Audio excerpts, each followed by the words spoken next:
வந்து bitwise operator பற்றி பார்க்க போகிறோம். ஸோ பிட்வைஸ் ஆப்ரேட்டர் வந்து என்ன பண்ணும், இதனுடைய ப்ராசஸ் என்னென்னு பார்த்தீங்கன்னா, நம்ம கொடுக்குற வேல்யூ ஓகேங்களா, நம்ம வந்து நார்மலாக டெசிமல் வேல்யூ யூஸ் பண்ணுவோம். ஸோ அந்த டெசிமல் வேல்யூ அல்லது ஒரு நம்பர்ஸ்னு வச்சுக்கோங்களேன், நார்மலாக ஒரு நம்பர் வச்சுக்கோங்க. பட் இந்த பிட்வைஸ் ஆப்ரேட்டர் என்ன பண்ணும்னா, நம்ம கொடுக்குற நம்பர்ஸ், நம்ம கொடுக்குற வேல்யூவை பைனரி ஃபார்முக்கு கன்வெர்ட் பண்ணி ப்ராசஸ் பண்ணோம். ஸோ பைனரி ஃபார்ம் அப்படின்னு பார்த்துக்கிட்டிங்கன்னா நமக்கு வந்து 0 and 1 இதுதான் வந்து பைனரி ஃபார்ம். கம்ப்யூட்டருக்கு தெரிஞ்ச 0-1 ஓகேங்களா, கம்ப்யூட்டருக்கு 0-1 மட்டும்தான் தெரியும். ஸோ இந்த பைனரி ஃபார்ம் என்ன பண்ணுன்னா 0-1 வச்சு சில ப்ராசஸ் எல்லாம் பண்ணும். ஸோ அந்த ப்ராசஸ் பண்ணிவிட்டு நமக்கு புரிகிற மாதிரி மறுபடியும் டெசிமலில் வந்து கன்வெர்ட் பண்ணி கொடுத்துரும். இதுதான் வந்து பிட்வைஸ் ஆப்ரேட்டருடைய ப்ராசஸ். ஸோ இந்த பிட்வைஸ் ஆப்ரேட்டருக்குள்ள என்னென்ன ஆப்ரேட்டர்ஸ் எல்லாம் வருது அப்படின்னு பார்த்துக்கிட்டிங்கன்னா, ஃபஸ்ட்டு பிட்வைஸ் அண்டு. ஸோ இது என்ன பண்ணும் அப்படின்னு பார்த்தீங்கன்னா, நம்ம 2 வேல்யூ கொடுக்குறோம் ஓகேங்களா, அதை வந்து ஸோ அண்டுக்குன்னு ஒரு டேபிள் இருக்குது ஓகேங்களா, அந்த டேபிள் அடிப்படையில் நமக்கு வந்து ஆன்சர் கொடுக்கும். அடுத்தது பிட்வைஸ் ஆர். ஸோ அதுக்கு அடுத்தது பிட்வைஸ் எக்ஸ்ஆர், அடுத்தது பிட்வைஸ் நாட், அடுத்து left shift and right shift. So இந்த மாதிரி 6 ஆப்ரேட்டர்ஸ் வந்து இந்த பிட்வைஸ் ஆப்ரேட்டருக்கு கீழே வருது. ஸோ இதை நான் வந்து ஒவ்வொன்றும் உங்களுக்கு டீட்டெயிலாக நான் வந்து எக்ஸ்பிளைன் பண்ணுறேன். ஸோ ஃபஸ்ட்டு நம்ம பிட்வைஸ் அண்ட் அப்படின்னா என்னென்னு பார்த்துடலாம். ஸோ இப்போ நான் வந்து ஃபார் எக்ஸாம்பிள் நான் வந்து a = 15 அப்படின்னு வந்து ஒரு வேரியபிளில் ஸ்டோர் பண்ணுறேன், b = 10 அப்படின்னு ஸ்டோர் பண்ணுறேன் ஓகேங்களா. ஸோ இப்போ வந்து நான் வந்து பிட்வைஸ் அண்டு யூஸ் பண்ணனா, a பிட்வைஸ் அண்டு b அப்படின்னு யூஸ் பண்ணனா எப்படி நடக்கும்னா, நமக்கு வந்து டெசிமல் வேல்யூ தான் அவுட்புட் கிடைக்கும். பட் அது எப்படி நடந்துச்சுன்னு நமக்கு தெரியாதுல்ல. இப்போ நான் வந்து உங்களுக்கு எப்படின்னு சொல்லிடுறேன். ஸோ ஃபஸ்ட்டு வந்து பிட்வைஸ் அண்டு, அதுக்கான டேபிள் நான் எக்ஸ்பிளைன் பண்ணிடுறேன். ஸோ இதான் வந்து பிட்வைஸ் அண்டுக்கான டேபிள் ஓகேங்களா. இப்போது பைனரி ஃபார்ம்னா என்னென்னு சொன்னேன், 0 and 1 அதுதான் வந்து பைனரி ஃபார்ம். இப்போ பார்த்தீங்கன்னா ஸோ அண்டு ஆப்ரேஷன் நடக்கும் பொழுது நம்ம கொடுக்குற 2 இன்புட், அதாவது 0-1 கன்வெர்ட் ஆனதுக்கப்புறம் 0-0 இருந்துச்சுன்னா அண்ட் ஆப்ரேஷன் படி 0 and 0 அப்படின்னு பார்த்தீங்கன்னா நமக்கு அண்ட் ஆப்ரேஷன் நடக்கும் பொழுது ஆன்சர் வில் பி 0. அடுத்தது பார்த்தீங்கன்னா 0 and 1 நடக்கும் பொழுது அண்ட் ஆப்ரேஷன்லேயும் 0. அடுத்தது 1 and 0 பண்ணும் பொழுதும் 0. கடைசியாக பார்த்தீங்கன்னா போத்த வேல்யூஸ், அது ஏயோட வேல்யூவும் அண்ட் பியோட வேல்யூவும் பார்த்தீங்கன்னா ரெண்டுமே ட்ரூ அல்லது ரெண்டுமே 1 ஓகேங்களா. ஸோ அப்படி இருக்கும் பொழுது நமக்கு வந்து ஆன்சர் வந்து 1 அப்படின்னு கிடச்சிருக்கு. ஸோ இந்த அண்ட் ஆப்ரேஷன் பொறுத்த அளவுக்கு நமக்கு 2 வேல்யூவும் 1 அப்படின்னு வந்துச்சுன்னா நமக்கு ரிசல்ட்லேயும் 1 அப்படின்னு கிடைக்கும். ஸோ இப்போ வந்து ஒரு எக்ஸாம்பிள் வந்து பார்த்துடலாம். நம்ம ப்ரோக்ராமில் என்ன கொடுத்துருந்தோம், ஏவோட வேல்யூ 15 அண்டு பியோட வேல்யூ 10. இப்போ வந்து அதே வேல்யூ இங்கே எடுத்துக்கலாம், 15 and 10. ஸோ 15 பைனரி வேல்யூ பார்த்தீங்கன்னா 1-1-1-1, இது வந்து 15 பைனரி ஃபார்ம். அடுத்து 10 பைனரி ஃபார்ம் பார்த்தீங்கன்னா 10-10 அப்படிங்கிறது வந்து 10 பைனரி ஃபார்ம். இப்போ அண்ட் ஆப்ரேஷன் வந்து நம்ம யூஸ் பண்ணிக்க போகிறோம். ஸோ இப்போ அண்ட் ஆப்ரேஷன் படி பார்த்தீங்கன்னா 1-1, ஸோ ரெண்டுமே 1 அப்படின்னு வந்துச்சுன்னா நமக்கு வந்து ஆன்சர் வில் பி 1. அடுத்தது 1-0, ஸோ 1-0ங்கும் பொழுது நமக்கு வந்து 0. அடுத்தது 1-1 அப்படிங்கும் பொழுது நமக்கு வந்து ஆன்சர் வில் பி 1. 1-0னா நமக்கு ஆன்சர் வந்து 0. ஸோ இப்போ வந்து இது பைனரி ஃபார்மில் இருக்குது. இந்த பைனரி ஃபார்மை நம்ம டெசிமலாக கன்வெர்ட் பண்ணும்போது நமக்கு என்ன ஆன்சர் கிடைக்குது, 10 அப்படின்னு ஆன்சர் கிடைக்குது. அப்போ நம்ம 15 அப்புறம் 10 இந்த 2 வேல்யூவையும் வச்சுட்டு அண்ட் ஆப்ரேஷன் ப்ராசஸ் பண்ணும்பொழுது நமக்கு கிடைக்கிற அவுட்புட் அல்லது ரிசல்ட் பார்த்தீங்கன்னா 10 அப்படின்னு வந்து நமக்கு வந்து ரிசல்ட் கிடைக்கும். ஸோ இப்போ இந்த ப்ரோக்ராமை எக்ஸிக்யூட் பண்ணி பார்க்கலாம். ஏ அண்ட் பி இதை எக்ஸிக்யூட் பண்ணும்பொழுது நமக்கு கிடைக்கிற ஆன்சர் என்னென்னு பார்த்துக்கிட்டிங்கன்னா 10 ஓகேங்களா. நான் எப்படின்னு வந்து உங்களுக்கு நான் எக்ஸ்பிளைன் பண்ணிட்டேன். ஸோ 15 வந்து பைனரி கன்வெர்ட் பண்ணும், 10 பைனரி கன்வெர்ட் பண்ணும். கன்வெர்ட் பண்ணிவிட்டு நம்ம அண்ட் ஆப்ரேஷன் ப்ராசஸ் பண்ண போகிறோம். அடுத்தது பார்க்க போகிறது ஆர் ஆப்ரேஷன். ஸோ ஆர் ஆப்ரேஷன்னாலும் நான் உங்களுக்கு என்னென்னு சொல்லிடுறேன். ஸோ இப்போ வந்து நான் ப்ரோக்ராமை சேஞ்ச் பண்ணிட்டேன், ஏஆர்பி. இப்போ நம்ம ஆர் ஆப்ரேஷன்னா என்னென்னு தெரிஞ்சுக்கணும். ஸோ ஆர் ஆப்ரேஷன் பார்த்தீங்கன்னா நம்ம கொடுக்குற அதை வேல்யூஸ் சரிங்களா, 0-1 பைனரியாக கன்வெர்ட் பண்ணதுக்கப்புறம் நம்ம கொடுக்குறதுல ஏதாவது ஒரு வேல்யூ 1 இருந்தால் ஓகே. இப்போ பார்த்தீங்கன்னா 0 0 என்னுடைய ஆன்சர் 0. 0 1 எனக்கு வந்து ஒரு 1 வேல்யூ இருந்தால் போதும், எனக்கு அவுட்புட் வில் பி 1. அதே மாதிரி 1 0 இங்கே 1 0ங்கும் பொழுது எனக்கு வந்து அவுட்புட் 1 1 1 அப்படிங்கும்போது எனக்கு வந்து அவுட்புட் வந்து 1. ஸோ அட்லீஸ்ட் ஒரு 1 வேல்யூ வந்து உங்களுக்கு இருந்துச்சுனாலே நீங்கள் வந்து அந்த இடத்துல 1 வந்து கொடுத்துக்கலாம். ஓகேங்களா? இப்போ வந்து இந்த இடத்துல நாம் வந்து ப்ராசஸ் பண்ணி பார்ப்போம். ஸோ இப்போ வந்து ஏ அண்ட் பிக்கு வந்து நாம் வந்து ஆர் ஆப்ரேஷன் கொடுக்குறோம். ஓகேங்களா? 1 அண்ட் 1. ஸோ ரெண்டுமே 1 இருக்கிறதுனால நமக்கு ஆன்சர் 1. அடுத்தது 1 0. ஸோ அட்லீஸ்ட் ஒரு 1 இருக்குது, அதனால் நாம் வந்து மறுபடியும் 1 கொடுத்துக்கலாம். அடுத்தது பார்த்திங்கன்னா 1 அண்ட் 1. ஸோ ரெண்டுமே 1 இருக்கிறதுனால நோ ப்ராப்ளம், நம்ம 1 கொடுத்துக்கலாம். அடுத்தது 1 0. ஸோ 1 0னாலும் அட்லீஸ்ட் ஒரு 1 இருக்குது, அதனால் 1 கொடுத்துக்கலாம். இப்போ பார்த்தீங்கன்னா இது வந்து நமக்கு பைனரி ஃபார்ம், ஏஆர்பியோடைய பைனரி ஃபார்ம். இப்போ இதை நம்ம வந்து டெசிமல் கன்வெர்ட் பண்ணும்போது நமக்கு வந்து ஆன்சர் 15 அப்படின்னு வந்து நமக்கு கிடச்சிருக்கு. அப்போ 15 அண்டு 10க்கு ஆர் ஆப்ரேஷன் பெர்ஃபார்ம் பண்ணும்பொழுது நமக்கு அவுட்புட் பார்த்தீங்கன்னா 15 அப்படின்னு கிடைக்கும்.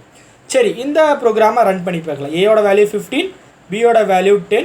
இப்போது ஏஆர்பி ரன் பண்ணும்பொழுது நமக்கு வந்து 15 அப்படின்னு வந்து ஆன்சர் கிடைக்கும். இது வந்து பைனரி ஆர். அடுத்து அதாவது பிட்வைஸ் ஆர். அடுத்து வந்து நாம் பிட்வைஸ் எக்ஸ்ஆர் பார்க்கலாம். ஸோ எக்ஸ்ஆருக்கு நம்ம என்ன சிம்பிள் யூஸ் பண்ணுவோம்னா, ஸோ பவர் சிம்பிள் மாதிரி நம்ம யூஸ் பண்ணுவோம். ஸோ இந்த ப்ரோக்ராமில் நான் வந்து சேஞ்ச் பண்ணிக்கிறேன்.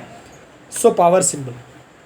ஸோ இந்த எக்ஸ்ஆரோடைய ட்ரூத் டேபிள் எப்படி இருக்குன்னு பார்த்தீங்கன்னா, ஸோ இதுதான் வந்து எக்ஸ்ஆரோடைய ட்ரூத் டேபிள். ஸோ என்ன நடக்கும்னா, நம்ம கொடுக்குற ரெண்டு வேல்யூ, அதாவது போத் வேல்யூஸ் ஆர் சேம். இப்போ ரெண்டு வேல்யூவும் பார்க்க ஒரே மாதிரி இருந்துச்சுன்னா அங்கே வந்து நமக்கான அவுட்புட் 0ன்னு கிடைக்கும். ஸோ நமக்கு கொடுத்துருக்கிற ரெண்டு வேல்யூவும் டிஃப்ரெண்ட்டாக இருந்துச்சுன்னா நமக்கு 1 கிடைக்கும். ஸோ இப்போ பார்த்தீங்கன்னா 0 0. ஸோ ரெண்டு வேல்யூமே காமன் அல்லது சேமாக இருக்குது, அப்போ 0 கிடைக்கும். 0 1. ஸோ ரெண்டு வேல்யூமே டிஃப்ரெண்ட், நமக்கு 1ங்கிற அவுட்புட் கிடைக்கும். 1 0. ஸோ ரெண்டுமே டிஃப்ரெண்ட், நமக்கு 1 அப்படின்னு ரிசல்ட் கிடைக்கும். அடுத்தது 1 1. ஸோ ரெண்டுமே சேம், அதனால் நமக்கு 0 அப்படின்னு ரிசல்ட் கிடைக்கும். ஸோ இதுதான் வந்து பிட்வைஸ் எக்ஸ்ஆர். ஓகேங்களா? ரெண்டு வேல்யூவும் காமனாக இருந்தால் உங்களுக்கு 0, ரெண்டுமே டிஃப்ரெண்ட்டாக இருந்தால் உங்களுக்கு வந்து 1. ஸோ இப்போ இதை வந்து இந்த இடத்துல யூஸ் பண்ணி பார்க்கலாம். ஏ எக்ஸ்ஆர் பி யூஸ் பண்ணும்பொழுது ஸோ உங்களுக்கு ரெண்டு வேல்யூவும் சேமாக இருந்தால் 0 போடுங்க, டிஃப்ரெண்ட்டாக இருந்தால் 1 போட்டுக்கலாம். இப்போ பார்த்தீங்கன்னா 1 1 ரெண்டுமே சேம் வேல்யூ, அதனால் நான் வந்து 0 போட்டுக்கிறேன். அடுத்தது 1 0. ஸோ 1 0 வந்து நமக்கு டிஃப்ரெண்ட், அதனால் 1 போட்டுக்கிறேன். 1 1 வந்து சேம் வேல்யூ, அதனால் 0 போட்டுக்கிறேன். 1 0 வந்து டிஃப்ரெண்ட் வேல்யூ, அதனால் 1 போட்டுக்கிறேன். இப்போ நமக்கான ஆன்சர் பார்த்துக்கிட்டிங்கன்னா ஸோ 5 அப்படின்னு ஆன்சர் கிடச்சிருக்கு. அதாவது ஏ எக்ஸ்ஆர் பிக்கான வேல்யூ நமக்கு என்ன கிடச்சிருக்கு, 5 அப்படின்னு கிடச்சிருக்கு. இப்போ நம்ம ப்ரோக்ராமை ரன் பண்ணி பார்க்கலாம். ஏ எக்ஸ்ஆர் பி ரன் பண்ணி பார்க்கும்பொழுது நமக்கு வந்து 5 அப்படின்னு வந்து ஆன்சர் கிடச்சிருக்கு. அடுத்தது பிட்வைஸ் நாட். ஸோ இதை வந்து டில்டு சிம்பிள் அப்படின்னு சொல்லுவாங்க. அந்த சிம்பிள் யூஸ் பண்ணி நாம் நாட் இது பண்ணுவோம். ஓகேங்களா? ஸோ இந்த நாட் ஆப்ரேஷன் எப்படி நடக்கும்னா, ஒரே ஒரு வேரியபிள் மேலே நடக்கும். ஸோ இதுக்கு முன்னாடி நம்ம பார்த்த பிட்வைஸ் அண்டு ஆர் எக்ஸ்ஆர் பார்த்தீங்கன்னா ரெண்டு வேரியபிள்ஸ் வச்சுக்கிட்டு அல்லது ரெண்டு வேல்யூஸை வச்சுக்கிட்டு பண்ணோம்.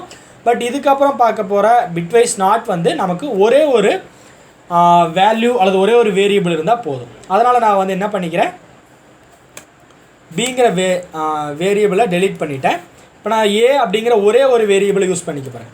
ஸோ டில்டு சிம்பிள் ஏ, அதாவது பிட்வைஸ் நாட் ஆப்ரேட்டர். இப்போ என்ன நடக்கும்னு பார்த்தீங்கன்னா, இந்த ஒரே ஒரு இதை வச்சு ப்ராசஸ் பண்ண போகிறோம். ஸோ எப்படி நடக்குதுன்னு பார்க்கலாம். ஸோ நாட்டோடைய டேபிள் பார்த்தீங்கன்னா இது. ஸோ அப்படியே ஆப்போசிட்டாக இருக்குது. ஓகேங்களா? நம்ம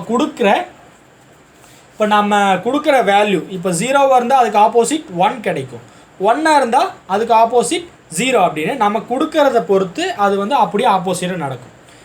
இப்போ வந்து நாம் இதை பண்ணி பார்ப்போம். ஸோ இப்போ வந்து ஏ ஈக்குவல் டு 15 அப்படின்னு வேல்யூ இருக்குது. இப்போ என்ன சொல்லியிருக்கேன்னா, நமக்கு என்ன 0வாக இருந்தால் அது அப்படியே 1ஆக மாற்றிக்கோங்க, 1 இருந்துச்சுன்னா அப்படியே 0வாக மாற்றிக்கோங்க அப்படின்னு நான் சொல்லியிருக்கேன். இப்போ பார்த்தீங்கன்னா இங்கே 1 இருக்குது, அதுக்கு ஆப்போசிட் 0. அடுத்து 1 இருக்குது, அதுக்கு ஆப்போசிட் 0. அதுக்கு அடுத்து 1 இருக்குது, அதுக்கு ஆப்போசிட் 0. ஸோ கடைசியாக 1 இருக்குது, அதுக்கு ஆப்போசிட் 0. இப்போ நமக்கு என்ன ஆன்சர் கிடச்சிருக்கு, 0 அப்படின்னு வந்து அந்த ஆன்சர் வந்து நமக்கு கிடச்சிருக்கு. அதாவது 15 வந்து நம்ம வந்து நாட் ஆப்ரேட்டர் யூஸ் பண்ணும்பொழுது நமக்கு என்ன நடக்குதுன்னு பார்த்தீங்கன்னா 0 அப்படின்னு வந்து ஆன்சர் கிடச்சிருக்கு. ஸோ இப்போ இந்த ப்ரோக்ராமை ரன் பண்ணி பார்ப்போம். ஸோ இந்த ப்ரோக்ராம் ரன் பண்ணி பார்க்கும்பொழுது ஸோ நமக்கு வந்து -16 அப்படின்னு கிடச்சிருக்கு. ஏன்னு பார்த்தீங்கன்னா இந்த இடத்துல 0 கிடச்சிருந்ததுல. ஸோ 0வை பார்த்தீங்கன்னா அது மைனஸாக நமக்கு வராது. அதனால் வந்து அது என்னென்ன இருக்குன்னா 0வை -16 அப்படின்னு நமக்கு வந்து ஆன்சர் கிடச்சிருக்கு. ஸோ அடுத்தது பார்த்தீங்கன்னா லெஃப்ட் ஷிஃப்ட்டு அடுத்து ரைட் ஷிஃப்ட், இது ரெண்டையும் நம்ம வந்து ஷிஃப்ட் ஆப்ரேட்டர்ஸ் அப்படின்னு வந்து சொல்லுவாங்க. ஸோ ஷிஃப்ட் ஆப்ரேட்டர்ஸ்னால் நம்ம கொடுத்துருக்கிற அந்த இன்புட், அதாவது நம்ம கொடுத்துருப்போம் ஒரு வேல்யூ, ஓகேங்களா, அந்த வேல்யூவை ஷிஃப்ட் பண்ணும். ஸோ அது எப்படி ஷிஃப்ட் பண்ணுன்னு பார்க்கலாம். ஃபஸ்ட் நம்ம லெஃப்ட் ஷிஃப்ட் பண்ணி பார்ப்போம். ஸோ ஏங்கிற வேரியபிளில் 2 பிட்டு, ஓகேங்களா. ஃபஸ்ட்டு நான் வந்து வேரியபிள் நேம், இப்போ ஏங்கிற வேரியபிள் எடுத்திருக்கேன். இது வந்து பொசிஷன். ஸோ எத்தனை பொசிஷன் நான் ஷிஃப்ட் பண்ண போகிறேன் அப்படின்னு பார்க்க போகிறோம். ஸோ நான் வந்து ஏங்கிற அந்த வேரியபிள் இருக்கிற வேல்யூவை 2 பொசிஷன் வந்து, அதாவது பைனரி 2 பொசிஷன் வந்து நான் வந்து ஷிஃப்ட் பண்ண போகிறேன், லெஃப்ட் சைட் ஷிஃப்ட் பண்ண போகிறேன். ஸோ லெஃப்ட் ஷிஃப்ட் அப்படிங்கும்போது இந்த இடத்துல பார்த்தீங்கன்னா 1 1 1 1 அப்படின்னு இருக்குது, ஓகேங்களா. இப்போ நம்ம என்ன பண்ண போகிறோம், லெஃப்ட் ஷிஃப்ட்னா கடைசியில் 2 0 ஆட் பண்ண போகிறோம். ஸோ 2 0 எப்படி ஆட் பண்ணுறதுன்னா 1 1 1 1 0 0 அப்படின்னு ஆட் பண்ணும்பொழுது நமக்கு வந்து 16 அப்படின்னு வந்து ஆன்சர் கிடைக்கிது. அதாவது நம்ம வந்து 2 bit left shift. So 2 bit left ஷிஃப்ட்னா இங்கே 2 0 ஆட் பண்ணால் லெஃப்ட் ஷிஃப்ட் ஆகிடும். நமக்கு 16 அப்படின்னு வந்து ஆன்சர் கிடச்சிருக்கு. இப்போ இந்த ப்ரோக்ராமையே நம்ம ரன் பண்ணி பார்ப்போம். ஸோ நமக்கு வந்து 60 அப்படின்னு வந்து ஆன்சர் கிடைக்கும், ஓகேங்களா. ஸோ 15 பைனரி கன்வெர்ட் பண்ணுறோம். பைனரி கன்வெர்ட் பண்ணதுக்கப்புறம் 2 பிட்டில் வந்து நம்ம மாற்றுறோம், அதாவது ஷிஃப்ட் பண்ண போகிறோம். ஸோ இதுவே நெக்ஸ்ட் வந்து ரைட் ஷிஃப்ட் பண்ணி பார்ப்போம். ஸோ ரைட் ஷிஃப்ட் எப்படி பண்ணுறதுனா, ஸோ இங்கே பார்த்தீங்கன்னா 1 1 1 1 அப்படின்னு இருக்குது. இப்போ என்ன பண்ண போகிறோம், கடைசியில் இருக்கிற 2 இதையும் பார்த்தீங்கன்னா நம்ம வந்து விட்டுருவோம். நம்ம என்ன பண்ணோம், லெஃப்ட் ஷிஃப்ட்டில் கடைசியில் 2 பிட்டை ஆட் பண்ணோம், 0 0 ஆட் பண்ணோம். அதே மாதிரியே கடைசியில் இருக்கிற 2 விட்டுட்டு முன்னாடி நம்ம 2 0 ஆட் பண்ண போகிறோம், அதாவது 0 0 1 1, ஓகேங்களா. இப்போ பார்த்தீங்கன்னா என்ன நடக்கும்னா நமக்கு வந்து 3 அப்படின்னு ஆன்சர் கிடச்சிருக்கு. ஸோ ரைட் ஷிஃப்ட் பார்க்கும்பொழுது நம்ம முன்னாடி 0 ஆட் பண்ணியிருக்கோம், ஓகேங்களா. இப்போ 3 அப்படின்னு ஆன்சர் கிடச்சிருக்கு. இப்போ நம்ம இந்த ப்ரோக்ராம் வந்து ரன் பண்ணி பார்ப்போம். ஸோ ரைட் ஷிஃப்ட்டில் நமக்கு வந்து என்ன ஆன்சர் கிடச்சிருக்குன்னா 3 அப்படின்னு வந்து ஆன்சர் கிடச்சிருக்கு. ஸோ இந்த வீடியோவில் நம்ம வந்து பிட்வைஸ் ஆப்ரேட்டர் பார்த்தோம். ஸோ உங்களுக்கு வந்து நான் வந்து நல்லாவே எக்ஸ்பிளைன் பண்ணியிருக்கேன் அப்படின்னு நினச்சிக்கிறேன். So and operation, or operation, XOR, not, left shift, right shift இப்படின்னு ஆர் ஆப்ரேட்டரையும் நான் வந்து உங்களுக்கு எக்ஸல் ஷீட் வச்சு நான் உங்களுக்கு வந்து எக்ஸ்பிளைன் பண்ணியிருக்கேன். ஸோ அது வந்து பைனரி கன்வெர்ட் பண்ணுறது கொஞ்சம் ஈஸியாக இருக்கும் எக்ஸல் ஷீட் யூஸ் பண்ணும்போது. அதனால் நான் உங்களுக்கு வந்து எக்ஸ்பிளைன் பண்ணியிருக்கேன். ஸோ இந்த வீடியோ கண்டிப்பாக உங்களுக்கு யூஸ்ஃபுல்லாக இருக்கும்னு நினைக்கிறேன். ஸோ நெக்ஸ்ட் வீடியோவில் பார்க்கலாம். தேங்க்ஸ் ஃபார் வாட்சிங்.